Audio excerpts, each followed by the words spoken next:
반갑습니다. 저는 올해로 60을 넘긴 김영일 장로입니다.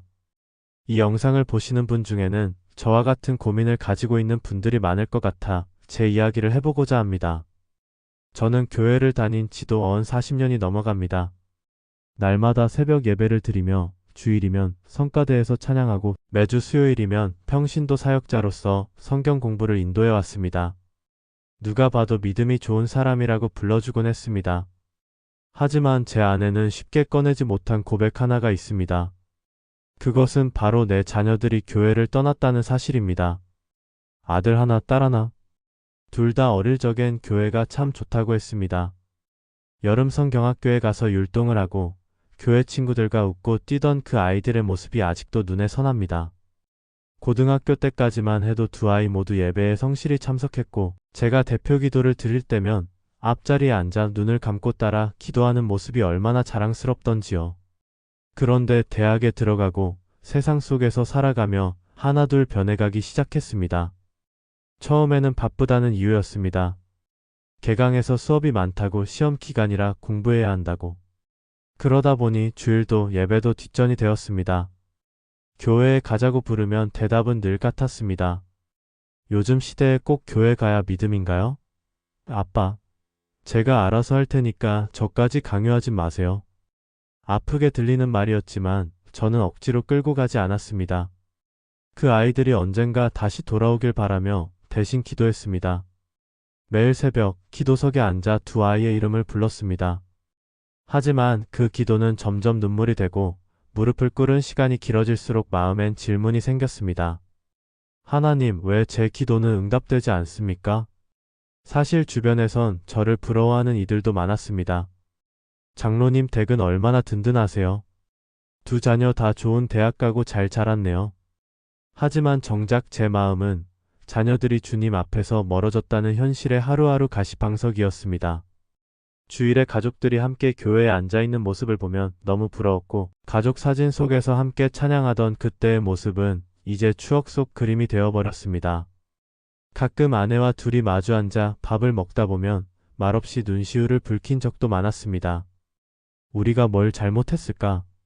신앙이란 게 도대체 무엇이길래 우리가 그렇게 믿음으로 산다 해도 아이들 마음을 얻지 못하는 걸까? 저는 자책도 했고 어떤 날은 스스로 믿음을 점검하며 회개도 했습니다. 어쩌면 제가 너무 교회 중심의 삶만 고집한 건 아니었을까? 아이들의 고민과 생각을 경청하기보다 정답을 가르치려 했던 건 아니었을까? 시간이 지나고 보니 가정 안에서도 말씀보다 먼저 사랑을 보였어야 했는데 저는 너무 열심히만 살았습니다.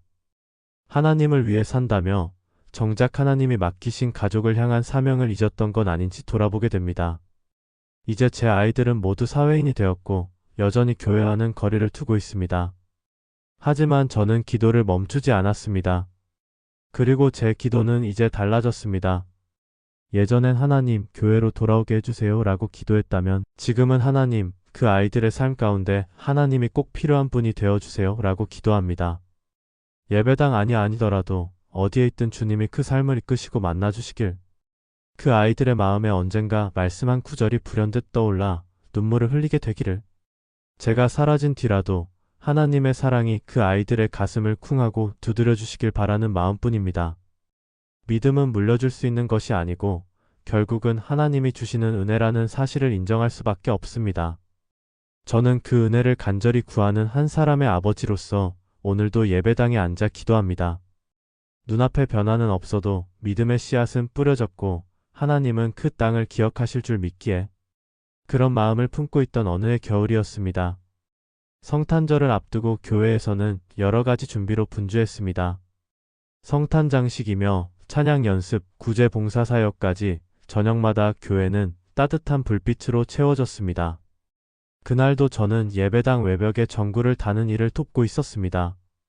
쌀쌀한 바람이 뺨을 때렸지만 마음만큼은 뜨거웠습니다. 그러나 집으로 돌아가자마자 다시 얼어붙은 공기에 몸도 마음도 식어버렸습니다. 아들이 현관 앞에 앉아 있었습니다. 무표정한 얼굴로 말없이 스마트폰을 들여다보며 대답도 없이 들어오기에 괜히 또 말을 걸었다가 싸움이 되겠구나 싶었습니다. 저녁 식사 자리에서도 마찬가지였습니다. 아내가 조심스레 물었습니다. 이번 주 성탄절엔 같이 교회 갈 수 있을까? 아들은 고개를 푹 숙인 채 짧게 말했습니다.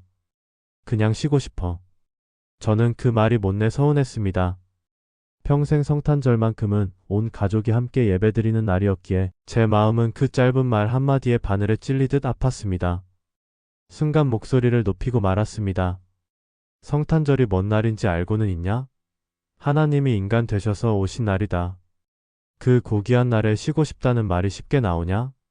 아들은 눈살을 찌푸리며 자리에서 일어나 방으로 들어가 버렸습니다. 그날 밤 저는 아내와 함께 거실에 앉아 있었습니다. 한숨이 절로 나왔습니다. 아내는 조용히 제 손을 잡으며 말했습니다. 여보, 당신 말이 틀린 건 아니지만 저 아이에겐 우리 방식의 언어가 더 이상 와닿지 않는 것 같아. 너무 멀리 가기 전에 마음이라도 가까이 있어줬으면 해. 저는 무겁게 고개를 끄덕였습니다. 예전엔 믿음의 확신이 말로 드러났습니다. 그러나 이제는 그 확신조차 침묵 속에서 묵상해야 할 때임을 느꼈습니다. 믿음은 설명이 아니라 삶이어야 한다는 말이 그제야 가슴에 와닿았습니다. 며칠 뒤 성탄절 아침이었습니다. 전처럼 내 식구가 함께 앉은 예배당은 아니었지만 그날도 저는 교회에 나가 정해진 자리에서 예배를 드렸습니다. 찬양 중에 문득 눈물이 났습니다. 오거룩한 밤, 별빛이 찬란한 밤이라는 찬양 가사처럼 제게는 그저 어두운 밤 같던 이 시간이 하나님의 시선 아래 여전히 빛나는 시간임을 믿고 싶었습니다. 어느 날 일을 마치고 주차장으로 향하는데 아내가 전화를 걸어왔습니다. 아들이 방에서 혼자 성경책을 꺼내 읽는 모습을 봤다는 이야기였습니다. 깜짝 놀랐습니다. 그는 그 책을 마지막으로 펼친 것이 고등학교 시절이었습니다. 왜 읽었는지는 몰라도 적어도 스스로 그 책을 열었다는 그 사실 하나만으로도 저는 감사했습니다. 이후에도 큰 변화는 없었습니다. 여전히 주일 예배는 저 혼자 드리고 식탁에서의 대화는 여전히 조심스러웠습니다. 하지만 제 아내 기도는 달라졌습니다. 제가 설득하려 들었던 그 시간들, 그것이 오히려 관계를 멀게 했다는 것을 인정했습니다. 그래서 이젠 말보다 삶으로 보여주기로 했습니다. 저는 집에서도 찬양을 켜놓고 식사 전엔 감사기도를 빠뜨리지 않으며 자녀들이 듣고 안 듣고는 상관없이 그저 하나님과 함께 살아가는 모습을 보여주기로 했습니다. 하루는 딸이 말없이 제 옆에 앉아 말했습니다. 아빠, 요즘엔 기도하면 뭐라고 기도해? 저는 잠시 생각하다가 웃으며 대답했습니다. 그냥 하나님, 우리 애들이 하나님 필요하다는 걸 느끼게 해주세요. 그렇게 기도해. 딸은 말없이 고개를 끄덕였습니다. 그날 밤 딸의 방문이 닫히는 소리가 왠지 조심스럽게 느껴졌습니다. 어쩌면 마음의 문도 살며시 닫지 않고 남겨놓았다는 뜻일지도 모른다는 생각이 들었습니다. 믿음은 억지로 심는 것이 아니라 기다리는 씨앗이라는 말이 있습니다. 저는 그 말을 배워가고 있습니다. 갈라졌던 마음 사이로 하나님의 손길이 스며드는 것을 느리지만 분명하게 경험하고 있습니다. 저는 그렇게 오랜 시간 자녀를 위한 기도를 쉬지 않았습니다. 그 기도가 처음에는 확신으로 시작되었지만 해가 지날수록 질문과 눈물로 바뀌어 갔습니다. 주님, 제가 뭘 잘못했습니까? 어릴 적 그렇게 성경동화 들려주고 매일 아침 식탁에서 묵상하고 기도하던 시간들이 무슨 의미였습니까? 그 아이들이 지금은 하나님을 멀리하고 예배를 무시하고 교회를 차갑게 바라보는 이 모습이 도대체 어디서부터 잘못된 것입니까? 제 믿음이 부족해서입니까? 저의 신앙이 위선이었습니까? 그런 질문들이 매일 제 가슴을 뚫고 지나갔습니다. 제 속마음은 갈수록 더 복잡해졌습니다. 교회에서는 중직자로서 남들 앞에 당당히 서서 대표 기도도 하고 구제도 앞장서지만 정작 내 자녀는 믿음을 잃고 있다는 생각이 들 때마다 마음이 무너졌습니다. 성도들 중 누군가 아들의 취업이나 근황을 물을 때면 괜히 그 말을 회피하거나 어색하게 웃어넘기곤 했습니다. 그러다 혼자 집에 돌아오면 눈시울이 뜨거워졌습니다. 하나님, 도대체 왜입니까? 이 아이들이 신앙을 떠날 때 제가 그렇게 애썼던 그 모든 기도는 무엇이었습니까? 그저 부모로서의 욕심이었습니까? 아니면 하나님의 때가 아닌 것입니까? 그 경계에서 저는 늘 흔들렸습니다. 특히 어느 날 저녁 아들이 술에 취해 늦게 들어온 날이 있었습니다. 평소보다 심하게 취해 있던 그날, 저는 평정심을 잃고 말았습니다. 너는 어릴 때 예배당 마룻바닥에서 뒹굴며 찬양 부르던 애였다. 그때 내 눈엔 기쁨이 가득했는데 지금은 왜 이렇게 변했니? 소리를 지른 제 말에 아들은 얼굴을 찌푸리며 말했습니다. 그땐 내가 몰랐지. 진짜 세상은 교회 바깥에 있잖아. 아빠는 그냥 교회밖에 모르잖아. 현실을 안 살아봤잖아. 그 말을 듣고 저는 아무 말도 할 수 없었습니다. 분노가 아니라 절망이었습니다. 아들이 저를 신앙인 이전에 현실을 모르는 사람, 고루한 존재로 보고 있다는 사실이 그렇게 아팠습니다. 그날 밤 거실에서 불도 끄지 못하고 소파에 주저앉아 있었습니다. 손에 들고 있던 성경책은 펼쳐지지 않았고 입을 열어 기도조차 하지 못했습니다. 그저 마음속으로 이렇게 되뇌었습니다. 하나님, 제가 할 수 있는 게 무엇입니까? 이 아이의 마음을 바꾸는 것은 제 몫이 아닌 줄 압니다. 하지만 그렇다고 아무것도 하지 않는 게 정답입니까? 이대로 손 놓고 기다리는 게 옳은 것입니까? 주님, 부르짖는 이 기도에 언제쯤 응답하실 겁니까? 그 후로 저는 기도의 방향을 바꾸었습니다. 변화시키겠다는 강박을 내려놓고 그저 하나님, 오늘도 제 아이를 기억해 주세요 라고 간단히 기도했습니다. 짧지만 간절한 기도였습니다. 기도는 제가 무언가를 설득하기 위한 수단이 아니라 제 마음을 하나님 앞에 토로하는 고백이 되어갔습니다. 신앙이란 제 뜻을 이루는 것이 아니라 하나님의 뜻 앞에 서는 것이라는 걸 그제야 조금씩 알게 된 것입니다. 그 무렵 아내는 딸과 대화하면서 무심코 들은 이야기를 전해주었습니다. 엄마, 아빠가 매일 기도하는 거 알긴 알아. 그게 부담스러울 때도 있는데 한편으론 고맙기도 해. 나는 그만큼 누군가를 붙들고 기도해 본 적이 없으니까. 그 말을 듣고 저는 울었습니다. 아직은 멀었지만 아이의 마음속 어딘가에 하나님이 머물 수 있는 여지가 있다는 것이 감사했고 제가 던진 씨앗 하나가 거기 어딘가에 뿌리를 내리고 있다는 희망이 보였기 때문입니다. 신앙의 온도는 사람마다 다르고 그 온도차로 인해 마음이 다치기도 합니다. 하지만 불씨는 꺼진 것처럼 보여도 바람이 불면 다시 타오를 수 있습니다. 저는 지금도 기도합니다. 아주 오래된 그러나 포기하지 않는 기도입니다.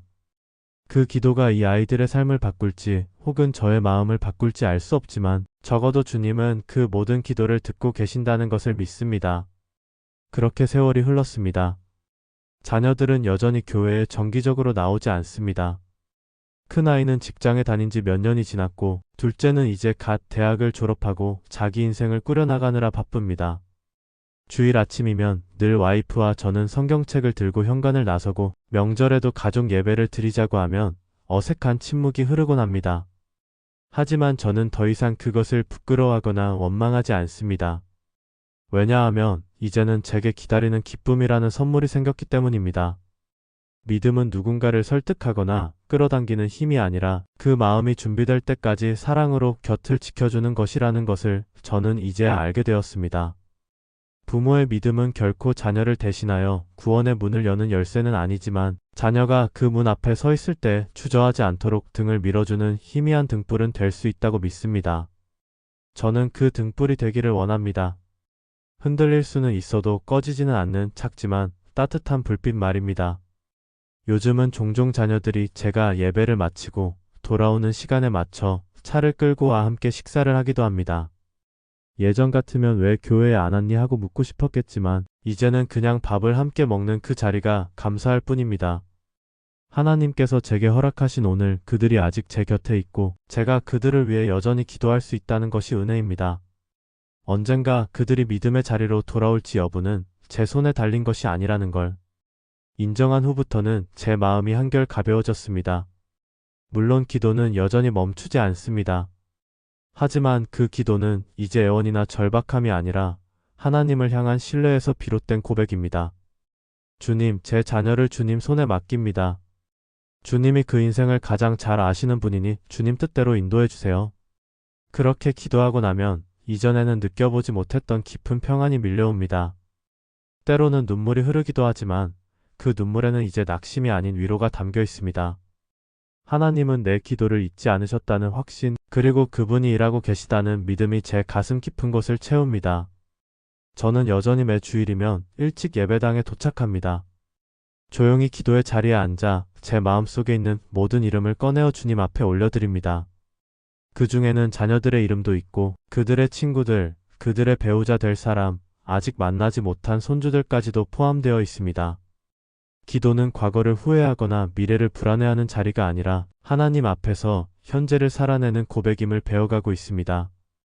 예배를 마치고 교회를 나서며 저는 늘 한마디로 제 마음을 정리하곤 합니다. 하나님, 오늘도 감사합니다. 아직 끝나지 않았음을 믿습니다. 그렇게 하루를 살아가며 어쩌면 제 자녀가 언젠가 인생의 무게에 지쳐 무릎 꿇을 때 그 순간이 하나님을 다시 찾는 시작이 될 수 있음을 믿고 싶습니다. 그리고 그때 저의 기도와 눈물이 그 아이의 마음 어딘가에 남겨진 따뜻한 흔적이 되기를 바랍니다. 지금 이 시간에도 같은 고민을 하는 부모님들이 계시다면 제가 감히 드릴 수 있는 말씀은 이것입니다.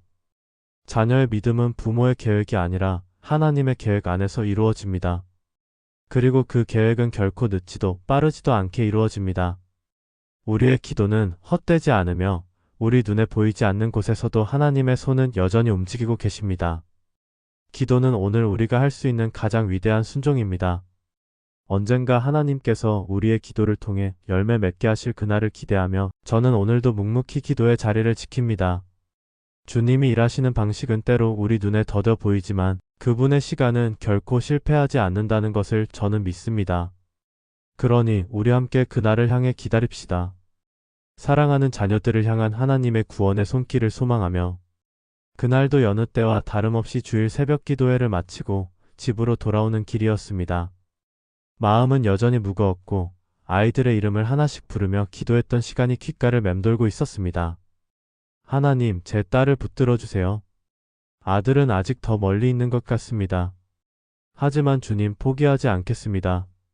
그렇게 집에 도착해 아내와 차 한 잔을 내려놓고 막 숨을 고르려던 순간 방문이 열리고 딸아이가 말없이 거실로 나왔습니다. 머리를 묶지도 않고 잠옷바람 그대로 앉더니 엄마에게 조심스레 한마디를 꺼냈습니다. 엄마, 오늘 나도 같이 교회 가도 돼? 순간 눈앞이 흐려졌습니다. 들은 게 맞는지 되묻지도 못한 채 아이의 눈을 바라보았습니다. 낯설 만큼 단정한 눈빛이었습니다. 정말? 너가 지금 그렇게 말한 거야? 딸은 고개를 끄덕이며 말했습니다. 그냥 요즘 엄마가 기도하는 모습 보면서 나도 한번 가보고 싶었어. 그 말 한마디에 아내와 저는 울컥하고 말았습니다. 수없이 마음을 접으려 했던 시간들, 아무 소용없는 것처럼 느껴졌던 기도들이 그 순간 다 살아나는 듯 했습니다. 딸은 그날 아내와 저와 함께 교회에 가서 예배를 드렸고 평소에는 흘려듣기만 했던 찬양에 가만히 귀를 기울였고 말씀 시간에도 끝까지 경청하고 있었습니다. 예배가 끝난 후 딸은 말없이 아내의 손을 꼭 잡았습니다. 그 손을 보는 순간 저는 하나님께서 하시는 위로를 느낄 수 있었습니다. 늦지 않았다. 이제 시작이다. 라는 말처럼요.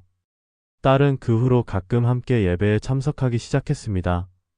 처음엔 그저 의자에 앉아있는 정도였지만 점점 찬송가 가사를 따라 부르기도 하고 청년부 모임에 슬쩍 얼굴을 비치기도 했습니다. 그렇게 천천히 조심스레 신앙의 문을 열고 있었습니다. 마치 겨울이 끝난 들녘에 조용히 올라오는 새싹처럼요. 그 모습이 얼마나 감사하고 소중했는지 모릅니다. 하나님이 여전히 일하신다는 증거였기 때문입니다. 하지만 아들은 아직 멀리 있습니다. 주일이면 여전히 늦잠을 자고 가족 식사 자리에서도 신앙에 관한 이야기를 꺼내면 시선을 피합니다. 가끔은 짧게 대답하며 분위기를 넘기고 때로는 아예 화제를 돌리기도 합니다. 저는 그럴 때마다 다시 무릎을 꿇게 됩니다. 딸을 향한 응답이 있었다면 아들에 대한 응답도 반드시 있을 거라는 믿음으로 말입니다. 저는 지금도 매일 아들의 이름을 부르며 기도합니다. 딸의 신앙 여정이 시작된 것처럼 언젠가는 아들도 하나님을 향해 마음을 열 날이 올 거라고 믿습니다. 사람의 말이나 권유가 아니라 하나님의 손길이 직접 그의 마음을 만져주실 날을 기다립니다. 저는 더는 급하게 다그치지 않습니다. 대신 매일 정성스레 기도의 등불을 켜놓습니다.